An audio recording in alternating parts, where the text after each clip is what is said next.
Huge news in the world of NFTs and trademark law as Hermes has succeeded in its trademark dilution and infringement lawsuit against Mason Rothschild for his MetaBirkins NFT collection. In case you're not familiar, MetaBirkins are an NFT collection that were the product of Mason Rothschild and were released in December of 2021. MetaBirkins were unique as they modeled the look and design of the iconic Birkin bag that Hermes is known for. However, MetaBirkins were not physical goods, they were digital goods, and moreover, the design of the MetaBirkin bag was more of a fuzzy nature and didn't really seem to embody the actual look of the real-life Birkin bag. One thing to note is that MetaBirkins NFTs weren't that cheap. One NFT token costs $450.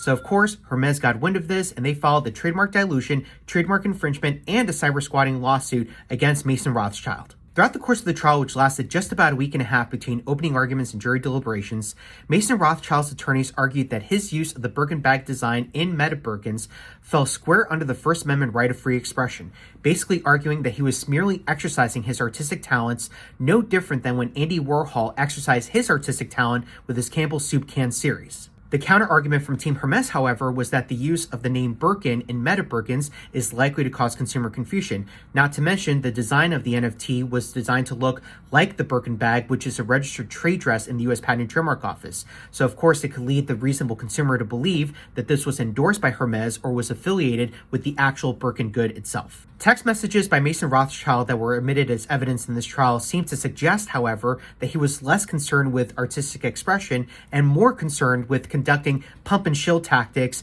by making profits off of these NFTs that bore the likeness of a registered IP that was affiliated with the company. Even Judge Jed Rakoff, who was presiding over this case, wrote during the course of this trial that evidence that Hermes was submitting would lead the reasonable juror to believe that what Mason Rothschild was doing was a mere fabrication of artistic expression and maybe more of a tactic of bullying a multi-billion-dollar company. All that to say, a 9-person jury did not agree with Mason Rothschild as they viewed MetaBirkins as a blatant infringement of the Birkin bag trade dress and the Birkin trademark. Not to mention, MetaBirkins.com was clear evidence in their eyes of cyber squatting. So in total, Mason Rothschild has to pay a little bit north of $130,000 to Hermes. You may not realize it on its face, but this decision is paramount to NFTs and Web3 at large, as this seems to solidify that the rules of intellectual property that apply in the physical universe equally apply in the digital universe. So you better believe that if you make any type of NFT token that looks like this, you've gotten the proper permissions needed to make that type of NFT token.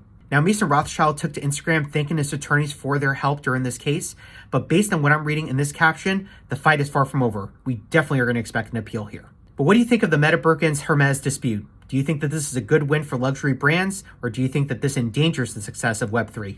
Leave all your comments down below, and as always, be sure to follow the IP Professor for more updated content.